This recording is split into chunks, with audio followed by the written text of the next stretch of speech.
morning to all the students of DLED first year and second year. S6 and F9, Unit 4, Teaching Vocabulary and Grammar in Context, common topic for both the years.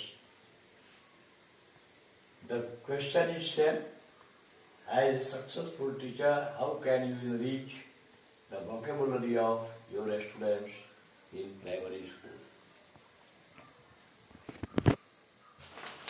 हम लोगों ने 2 class पर कर लिया है and this is our third and last class of this question and your syllabus. 4 point हम लोग clear किए थे. 5वां आज है by making students familiar with synonyms and antonyms. Synonym मतलब समानार्थक शब्द, antonyms विपरीतार्थक शब्द. Synonyms are the words that are similar in meaning but not identical. They often have different implications and associations. For example, angry, annoyed, upset and irritated may be synonyms, but each word differs slightly how they are used. समानार्थक शब्द वे शब्द हैं जो अर्थ में करीब करीब एक समान होते हैं, लेकिन एकदम एक अर्थ उनका नहीं होता है, थोड़ा सा अंतर होता है.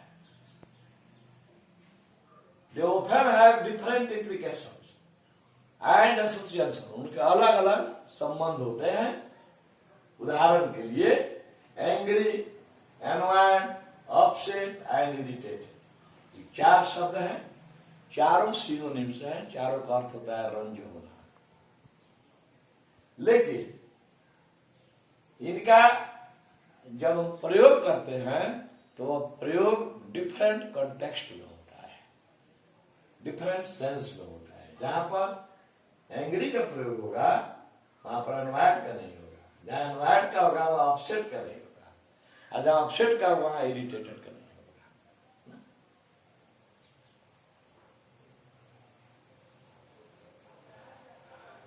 Antonyms are those words that are opposite in meaning. विपरीतार्थक शब्द वे शब्द होते हैं जो अर्थ में बिल्कुल उल्टे होते हैं, विपरीत होते हैं. For example, hot is the opposite of cold. Hot जो है कोल्ड का अपोजिट है या कोल्ड अपोजिट है. यहां पर हॉट के लिए हम कोल्ड ही लिखेंगे विपरीतार्थक में, है ना, कूल नहीं लिखेंगे. Let us see the following words. इन शब्दों को हम देखें. 25 शब्द हमने दिया है. इंक्रीज का अपोजिट वर्ड डिक्रीज, टॉल का short, fat thin, in out, front back, day night, up down, above below, blunt sharp. blunt होता है बोथारी, शार्प होता है तेज, चाकू के सेंस में आता है. Artificial, natural, ability, inability, direct, indirect, human, inhuman, balance, unbalance. ऐसे ही है मोबाइल, इमोबाइल, मॉडरेट, विनम्र, इमोडरेट, उग्र, advantage, disadvantage, quality, disquality, able, unable, common, uncommon, responsible, irresponsible, regular, irregular, violence, non violence, sense, non sense, vegetarian, non vegetarian. तो इस तरह से हम लोग अपोजिट वर्ड इतना 25 का हमने दे दिया है और आप लोग फिर से तैयार कर सकते हैं. छठा है वर्ड फॉर्मेशन, शब्द निर्माण। इसमें क्या होता है? प्रीफिक्स और सफिक्स। प्रीफिक्स उपसर्ग, सफिक्स प्रत्यय। हिंदी में जो शब्द के पहले, वह शब्दांश जो शब्द के पहले लगकर शब्द के अर्थ को बदल देता है। जैसे उपसर्ग ही अपने आप में, उप जो है वह उपसर्ग है ना।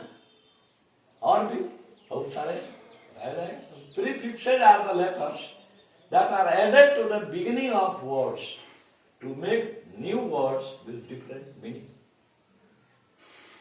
Prefixes उन लेटर्स को कहते हैं या उन लेटर्स के ग्रुप को कहते हैं जो किसी शब्द के पहले लगकर उसके अर्थ को बदल देते हैं। Let us see some examples given below. जैसे बेस और रूट वर्ड, आधार शब्द है पॉसिबल, फिर फिक्स्ड वर्ड है, उपसर्गित शब्द है इम्पॉसिबल। इम इसमें हम जोड़ दिया एम, तो ये हो गया उपसर्ग हो गया, तो यहाँ इसका अर्थ हुआ संभव, यह हो गया और संभव। वैसे ये पेमेंट, तो यहां लगा देंगे हम लोग non payment. War, rewar, cook, over cook, trust, trial, extra, rest, trial. ऊपर में आप जितना अपोजिट वर्ड देखे हैं उसमें मैक्सिमम जो है वहां पर सब उपसर्ग है। देखिएगा, एबिलिटी से शुरू हुआ है, इन लग गया, इनएबिलिटी, इनडायरेक्ट, इन, अनबैलेंस, इन, अन, इधर इन, इधर डिश, इधर अन, फिर इधर इर, फिर इधर नॉन। तो ये सब जो पहले लगता है शब्द के उसको उपसर्ग कहते हैं, उसको प्रीफिक्सेस कहते हैं। ये शब्द नहीं होते हैं। Prefixes are not words, they are letters or group of letters that are used in the beginning of the root word or base word and change the meaning of root word or base word. आप देख रहे हैं possible माने संभव, अगर इम लग गया आई एम तो इम्पॉसिबल हो। चले हम लोग प्रत्यय पर आएंगे। Suffixes, suffixes are the letters added at the end of words to make a new word with different meaning. प्रत्यय वे शब्द हैं जो शब्द के अंत में लगते हैं। प्रत्यय वे शब्दांश हैं, शब्द नहीं शब्दांश हैं, जो किसी शब्द के अंत में लगते हैं और एक नया शब्द बनाते हैं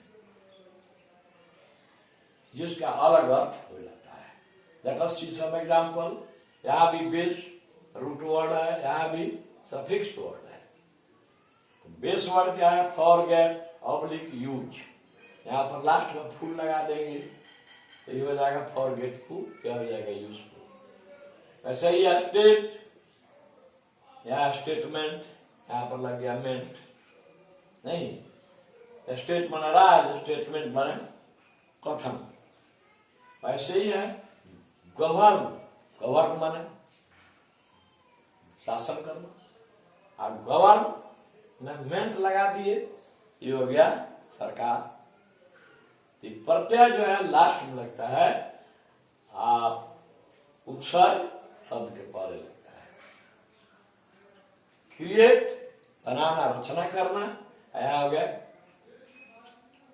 क्रिएशन, रचना, सृष्टि। And beauty, duty. यहां से हम वाई हटा देंगे, आई लगा देंगे, IFUL, ब्यूटीफुल हो गया। ऐसे he able, possible, permit, permission, omit, omission. सातवां पॉइंट हमारा है बाय डिक्टेशन मेथड। हम लोग बच्चों को dictation लिखाएंगे। We shall ask him to write some words from a lesson, and we shall arrange there a competition for dictation. We shall correct those incorrect words written by the students. So in this way also the vocabulary can be enriched. By self-expression method, बच्चों को हम बोलने को कहेंगे. बच्चे बोलेंगे, they may commit some errors. उनसे गलतियां हो सकती हैं while speaking, but we should avoid those errors in the beginning. By writing competition method, बच्चों को जो है निबंध प्रतियोगिता हम लोग लिखवाएंगे, उनसे भी उनके जो है वोकेबुलरी इनरिचमेंट उनका होगा. आज हम लोग गया 24 क्लास हो गया और यह पेपर आज से ओवर हो गया. फिर जैसा इंस्ट्रक्शन होगा हम बताएंगे. ये इतना अगर पढ़ लीजिएगा तो इससे बाहर से क्वेश्चन नहीं है. Thank you.